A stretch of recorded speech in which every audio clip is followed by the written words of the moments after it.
Hey guys, it's Paul from Online Sax Academy, and in today's lesson we're looking at vertical and horizontal approaches to improvising, and we have examples for beginners, intermediates and advanced level players.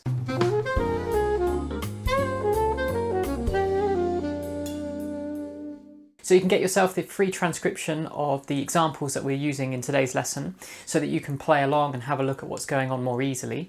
That's available in the free library at onlinesaxacademy.com. And for premium members, you have access to the performance tracks that you can download along with the backing tracks without saxophone, so you can practice these by yourself. There are also breakdown worksheets so you can see exactly what I'm using and what's going on within them. So in today's lesson, we're going to be improvising over the first half of the famous standard Autumn Leaves. So put simply, a vertical approach to improvising is where you take the chord tones, the 1, 3, 5 and 7, and you use those to build your lines. So for example, if you were on the chord A minor 7, the 1, 3, 5, 7 is A, C, E and G, and so for that bar you would only use those notes. Now, one tip for making vertical improvisation sound really nice is that as you get to the end of that bar, you hop to the nearest chord tone in the next bar. So for example, if we finished on a G on the A minor 7 chord, you could go to the F sharp of the D7 chord in the next bar, or you could step up to the A. Either way, you're only stepping one note up or one note down, and that makes the line sound much more smooth and connected. So for the beginner level vertical approach, we're going to be taking those 1, 3, 5, 7s, but we're not doing too many 8th note runs, and we're keeping the phrases nice and simple. Now for a horizontal approach to improvising, what we're going to do is look at the overall key that these chords are in and not worry specifically about outlining every single chord. So in today's examples, we're doing the horizontal approach to improvising when we get to the second set of 4 bars, which is over the minor 2-5-1. Now this minor 2-5-1 for alto saxes is in the key of E minor, and for tenor saxes is A minor.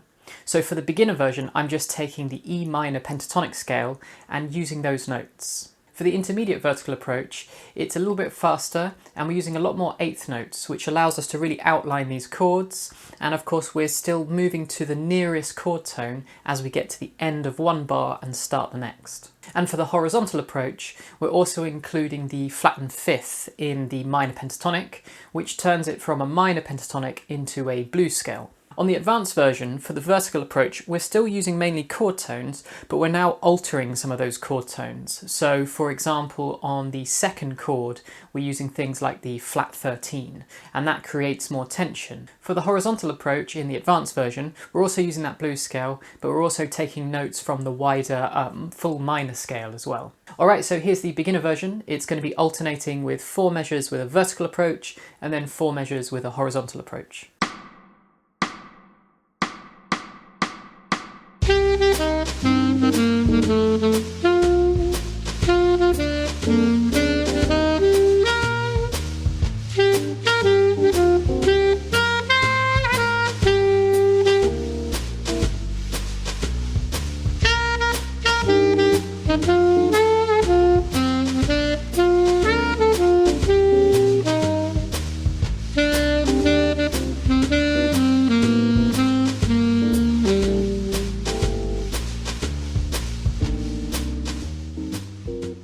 Okay, next up, here's that intermediate version, a little bit faster, but still keeping that alternating vertical to horizontal approach.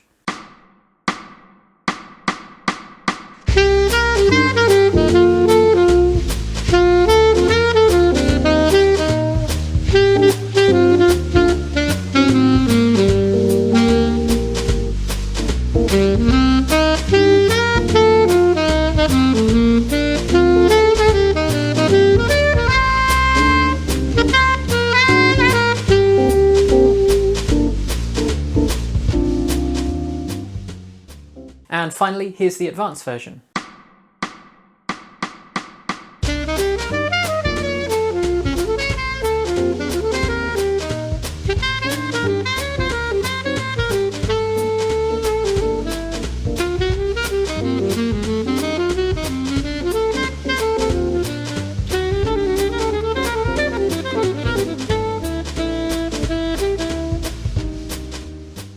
As I mentioned in the beginning, you can get the full transcriptions of these 3 versions in the free library at onlinesaxacademy.com. And don't forget to check out the memberships, where you'll get access to all the materials in the premium library. You'll get access to all the lessons that are on the courses page, which is growing every week. and the private forum where you can post questions and videos of yourself and connect with other members. If you enjoyed this lesson and you find those free resources useful, there's also the link to the Buy Me a Coffee page, and your support is very much appreciated. And if you're new to the channel, don't forget to hit subscribe so you don't miss out on future lessons.